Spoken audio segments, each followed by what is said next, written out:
So firstly, I presented a phase 2 trial of Ado-trastuzumab emtansine in patients with HER2 mutant lung cancers. This is a result from a phase 2 basket trial. So this is the first cohort of that basket trial. We demonstrated that in this subset of patients with HER2 activating mutations, that Ado-trastuzumab emtansine produced an overall response rate of 44%, with a median duration of response of 5 months and a progression-free survival of 4 months. However, when you say duration of response, those responses tend to happen late, and therefore the actual benefit for patients on treatment tend to be much longer. So the progression-free survival or time on treatment for those responders range from 4 to 11 months. This treatment was well tolerated with mainly grade 1 or 2 adverse events which were consistent with the breast cancer experience, with thrombocytopenia and elevated liver enzymes. We did see some infusion reactions that were easily managed with antihistamines and acetaminophen. There were no treatment-related dose reductions or treatment-related deaths, so all the patients didn't suffer severe toxicity. And so, when we also looked at the molecular subtypes and the characteristics of HER2 in these patients, we found that amongst those patients with HER2 activating mutations, only one patient had concurrent amplification by FISH and next-generation sequencing. In terms of protein expression by immunohistochemistry, they ranged between 0, 1, and 2+. There were no IHC or immunohistochemistry 3+ in this group of 18 patients. When we look further with mass spectrometry after laser microdissection to look at the quantitative protein levels, we did not find high levels of protein in patients with activating mutation, except for the one with amplification. So this is contrary to popular belief that you need high quantities of protein for Ado-trastuzumab emtansine or TDM1 to work. In those activated HER2 mutations, when the proteins are activated, even when the actual quantity is low, those patients still respond, which means the HER2 receptor was able to pull the antibody drug conjugate inside the cell and for the drug to work.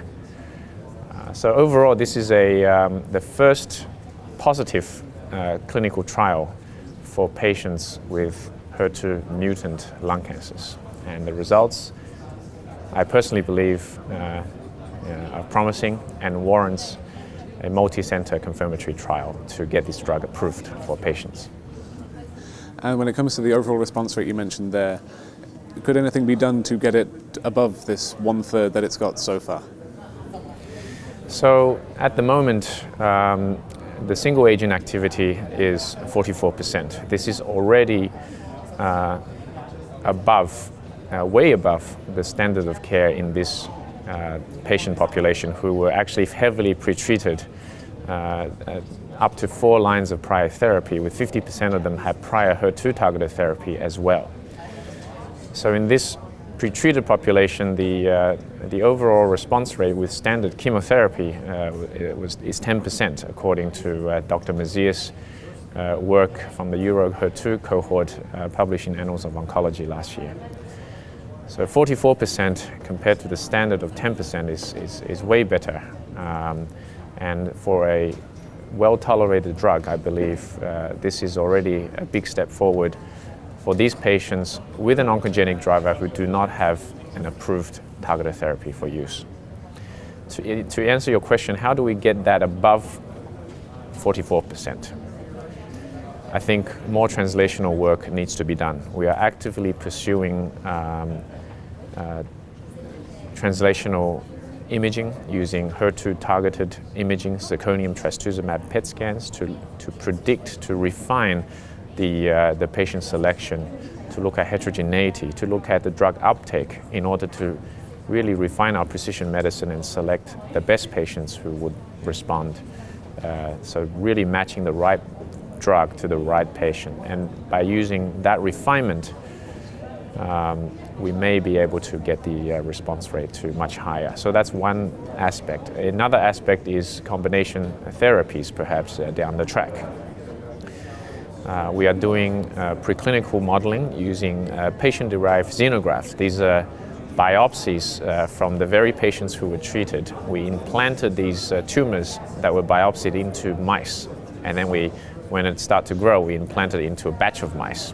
And we then test various different drugs on the mice to look at a xenograft as preclinical drug sensitivity and test multiple hypotheses in terms of single agent, different agents, and combinations. So this is active work being done at Memorial Sloan Kettering right now, and we hope through the lab, the new science coming out from the lab may inform us what is the best combination strategy in the future for this agent. However, I think right now we already have a drug that is much better than the standard of care, and these patients are alive, thousands of them in the United States alone, many more around the world, readily identified by routine multiplex testing of lung cancers and next generation sequencing. These patients need an active treatment today. So I open my arms to all collaborators and partners to conduct a trial to hopefully seek regulatory approval.